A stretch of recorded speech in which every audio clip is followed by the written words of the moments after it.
The Italian marble felt cool beneath my heels as I walked through the service corridor of the Grand Milano Resort.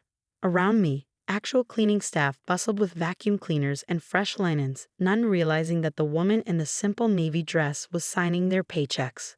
"First day?" a kind-faced housekeeper asked, noticing my hesitation at the corridor junction. "Something like that." I adjusted my understated pearl necklace, the same one I'd worn while signing the acquisition papers for this resort chain last month. "The wedding party's brutal," she whispered. "Especially that blonde woman in charge. Already made 2 girls cry this morning." "Ah yes, Vivian, my ex-husband's trophy wife, who'd taken such pleasure in directing me to the service entrance when I arrived. We can't have the help mixing with guests," she'd said, her designer heels clicking against marble that I technically owned. The irony would have been delicious if it weren't my daughter's wedding day. I found the bridal suite by following the sound of raised voices.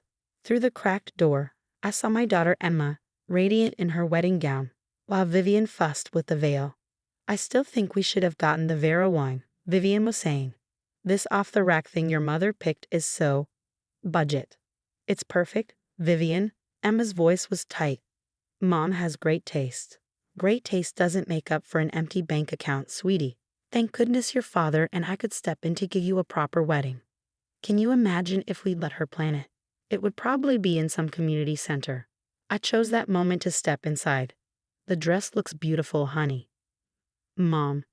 Emma rushed to hug me, careful of her makeup. "You're early." "Actually," Vivian cut in, "she's right on time for the pre-wedding cleaning inspection. Though you really should be in uniform." I met my daughter's eyes, seeing the silent apology there. She'd fought to have me seated at the family table, but Vivian had insisted it would confuse the other guests. Mrs. Thompson, a harried wedding planner, burst in. "There's a problem with the payment for the venue." Vivian's perfectly Botox forehead attempted to wrinkle. "Impossible. Richard handled it personally." "Ah yes, Richard. My ex-husband who'd walked out 15 years ago, claiming my business ambitions were embarrassing. The same Richard would marry his much younger secretary 6 months later, leaving me to raise Emma alone while building my company from scratch." The payment was declined, the planner insisted. "All 5 cards." "This is ridiculous," Vivian snapped. "Do you know who my husband is? He's Richard Thompson, CEO of Thompson Industries, the company that, unbeknownst to them, I've been quietly buying shares in for the past decade. By Monday, their board would announce my controlling interests." "But that could wait." "Mom," Emma whispered, "please don't let this ruin everything." I touched her cheek gently. "Nothing will ruin your day, sweetheart." Pulling out my phone, I made a quick call. "Sandra?" "Yes, there seems to be some confusion about the Thompson wedding payment. Please clear that up." I paused. "And send up a bottle of the 1982 Krug. The bride needs it." The wedding planner's eyes widened as she took a call. Yes, I understand. My deepest apologies for the confusion." Vivian's smugness returned. "There you see. Richard fixed it." Actually, the planner looked confused. It was cleared by the owner's office. "The owner?" Vivian laughed. "Richard knows him from the golf club."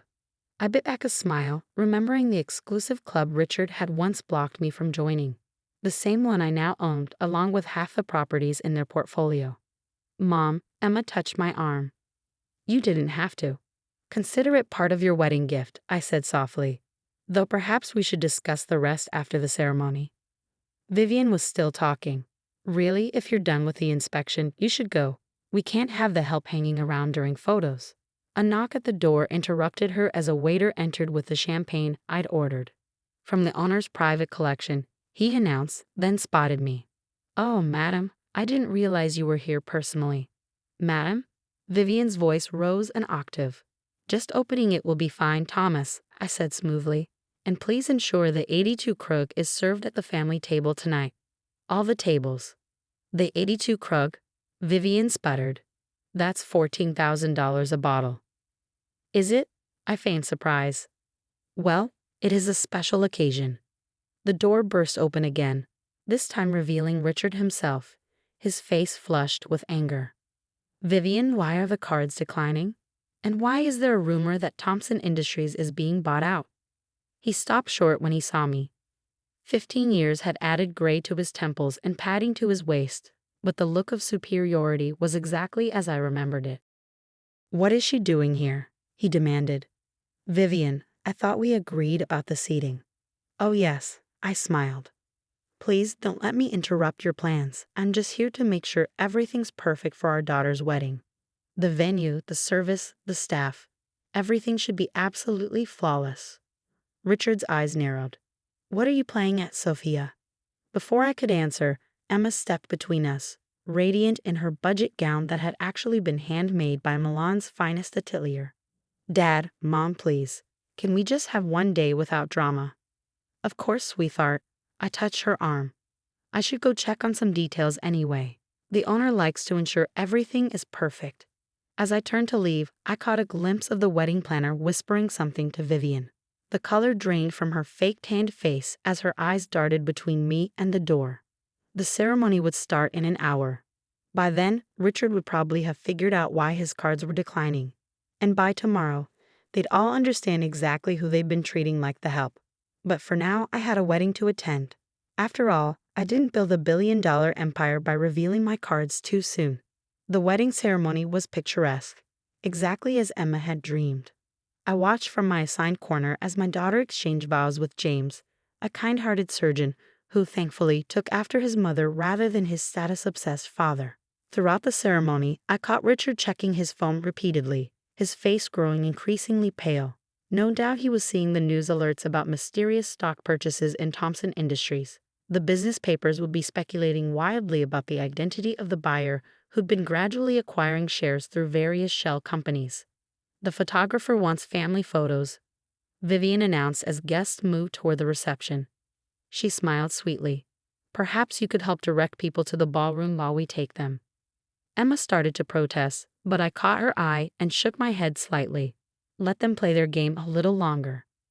I positioned myself near the grand staircase, watching the photographer arrange Richard's side of the family in their designer outfits. Vivian had coordinated their wardrobes in cream and gold, making sure they looked every bit the wealthy family they pretended to be. "Sophia?" A familiar voice made me turn. "Sophie Martinez." Marcus Chen, one of the country's top investment bankers, was approaching with his wife. I'd sat next to him at last month's CEO summit, though of course Richard's family wouldn't know that. "Marcus, Diana, wonderful to see you." "We missed you at the board meeting yesterday," Diana said, air-kissing my cheeks. From the corner of my eye, I saw Vivian freeze mid-pose, her photographer-ready smile slipping. "Mom," Emma called out, "please come join the photos." "Oh no," Vivian interjected quickly. "We wouldn't want to confuse people about the family structure." Marcus raised an eyebrow. "Confuse people? About the owner of the—" "Marcus," I cut in smoothly. "How about a drink? I believe they're serving that rare whiskey you enjoyed at my Tokyo hotel opening." Now Richard was staring, his face shifting from pale to slightly green. The Tokyo Palace Hotel acquisition had made headlines last year when an anonymous buyer outbid Thompson Industries. "Daddy," Emma's voice carried across the marble foyer. "Why is your assistant saying all the corporate cards are suspended?" "Just a technical glitch," Richard muttered, loosening his collar. "I'll have it sorted by Monday." "Monday might be too late," I mused, loud enough for them to hear. "I hear there's a major shareholder announcement scheduled for first thing tomorrow." The photographer was getting frustrated. "Sir, should we continue with the family photos?" "Actually," Marcus spoke up, "I believe the mother of the bride should be in these. Considering she owns this resort," I finished quietly, "among other things." The silence that followed was absolute. Even the string quartet stopped playing. Vivian recovered first. "That's impossible. Richard would know if." "If what, Vivian?" "If the woman you've been treating like the help spent the last 15 years building an empire. If the embarrassing ex-wife with foolish business dreams now owns not just this resort, but the entire chain? Or perhaps you're more interested in who's been buying up Thompson Industries shares?" Richard's knees actually buckled. A waiter, who clearly knew exactly who I was, smoothly appeared with a chair. "That's why the cards," he stammered, "are declining." I smiled. "Consider it a preview of Monday's board meeting. Though I did ensure Emma's wedding expenses were covered, I'm not completely heartless." "Mom," Emma's voice was small. "Is this true?" I crossed to my daughter, straightening her veil. I'm sorry for the drama, sweetheart. I plan to tell you after the honeymoon. Though in my defense, they did sort of force my hand with the seating arrangements. The seating. Vivian's eyes darted to the kitchen where she'd insisted I be placed. Oh God. Don't worry, I assured her. The staff entrance is actually quite lovely. I had it renovated last month, along with adding better break rooms and raising the minimum wage. Marcus was trying not to laugh. Sophia, you always did have a flair for the dramatic reveal. You knew. Richard rounded on him. You knew she was. One of the most successful CEOs in the country. Marcus shrugged. Everyone in the actual business world knows who Sophia Martinez is, though she does prefer to avoid society pages and charity galas. Too busy building her empire, I expect. The photographer cleared his throat. Should I continue with the photos? Actually, Emma said firmly, I'd like a new arrangement. Mom, front and center. And Vivian? Maybe you could help direct guests to the reception, since you're so good at giving directions. James, my new son-in-law, unsuccessfully tried to hide his grin. He'd known about my success for months, having accidentally run into me at a hospital board meeting where I was the major donor. Mrs. Martinez, the resort manager, appeared, looking nervous. The reception room is ready, and the chef wanted to confirm. Are we still serving the special menu you selected? Special menu? Vivian's voice was faint. Mom insisted on flying in her friend for the catering, Emma explained innocently. Some 3-star Michelin chef she knows from Paris. Richard looked like he might faint. 3-star. Don't worry, I patted his arm as I passed. I'm sure you can expense the helicopter you arrived into your corporate account. Oh wait, I pretended to remember something. Perhaps not. But I hear the local taxi service is quite reliable. As guests began moving toward the reception, I heard Vivian hiss at Richard. You said she was a nobody. You said she'd never amount to anything. That was the problem with Richard, I said, loud enough for them to hear. He never could spot a good investment. Now, shall we celebrate my daughter's wedding? I believe they're serving some rather expensive champagne. The 82 Krug, if I remember correctly. The look on their faces was worth every penny of the $14,000 per bottle price tag. But the real satisfaction would come tomorrow, when Richard discovered exactly who would be running his precious company. The reception was in full swing, crystal chandeliers casting a warm glow over the embarrassed faces of Richard's family. They clustered in a corner, watching nervously as I moved through the crowd, accepting quiet congratulations from CEOs and business leaders who would have flown in especially for Emma's wedding. Did you see their faces when the Prime Minister's video message played? James whispered to Emma at the head table. I thought Vivian was going to faint. My daughter, radiant in her budget gown, squeezed his hand. I can't believe you kept Mom's secret all this time. Your mother, Richard's voice cut in as he approached our table, has been playing quite the game. No, Richard, I corrected mildly. I've been building quite the empire. There's a difference. He slumped into an empty chair, looking defeated. Why didn't you tell me all these years? Tell you? I raised an eyebrow. Like when you told me my business plan was embarrassing? Or when you canceled our joint bank account because you didn't trust me with money? Or perhaps when you told the country club committee I wasn't sophisticated enough for membership. From across the room, I saw the club's chairman wince. He personally apologized last month when I acquired the property. I was wrong, Richard admitted quietly. Yes, you were. But that's not why I kept my success quiet. I wanted Emma to grow up understanding the value of hard work, not just inherited privilege. Something your new family never quite grasped. Speaking of which, Vivian was attempting to salvage her dignity by bragging about their summer home to some guests. The same home that, as of next week, would be listed as collateral against Thompson Industries' mounting debts. The board meeting tomorrow. Richard started. We'll proceed as planned. But don't worry, I'm not completely heartless.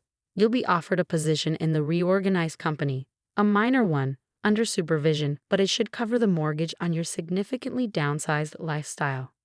Emma touched my arm. Mom, maybe we should. You're right, sweetheart. This is your wedding day. I stood tapping my glass for attention. I'd like to make a toast. The room quieted. Vivian tried to shrink behind a pillar. To Emma and James. May your marriage be built on love, respect, and the understanding that true worth isn't measured by bank accounts or social status. And may you always remember that success means nothing if you lose your humanity along the way. I pause, looking directly at Richard's family. And to those who judge others based on appearances, remember that the person you dismiss today might own your company tomorrow. Champagne glasses clinked as Emma hugged me tight. I love you, Mom, and I'm so proud to be your daughter. Even when they thought I was the help. Especially then. You showed more class serving drinks than they did drinking them. As the evening wound down, I watched Vivian and Richard make a quiet exit, their designer outfits somehow looking cheaper than the uniforms of the staff they had looked down on hours earlier. The kind waiter from earlier approached. Mrs. Martinez? We found Mrs. Thompson's credit card. She tried to charge her car service to the room. I smiled. Add it to their bill. Consider it a lesson in humility. And the staff bonus you mentioned. Triple it. Dealing with the Thompsons all these years deserves hazard pay. Later, as Emma and James departed for their honeymoon, on my private jet, another detail that had made Richard's eye twitch, my daughter hugged me one last time. Mom, that comment about the person you dismissed today owning your company tomorrow? Yes. That was the lesson all along, wasn't it? Not just about revenge, but about treating everyone with respect because you never know their full story. I kissed her cheek. That and always read the fine print before signing over your company shares. Your father might want to remember that for tomorrow's meeting. As I watched their car disappear into the night, I couldn't help but smile. Sometimes the best revenge isn't just succeeding. It's succeeding so spectacularly that your enemies become footnotes in your empire's history. And Richard? He was about to become a very small footnote indeed. After all, I didn't build a billion-dollar empire by thinking small.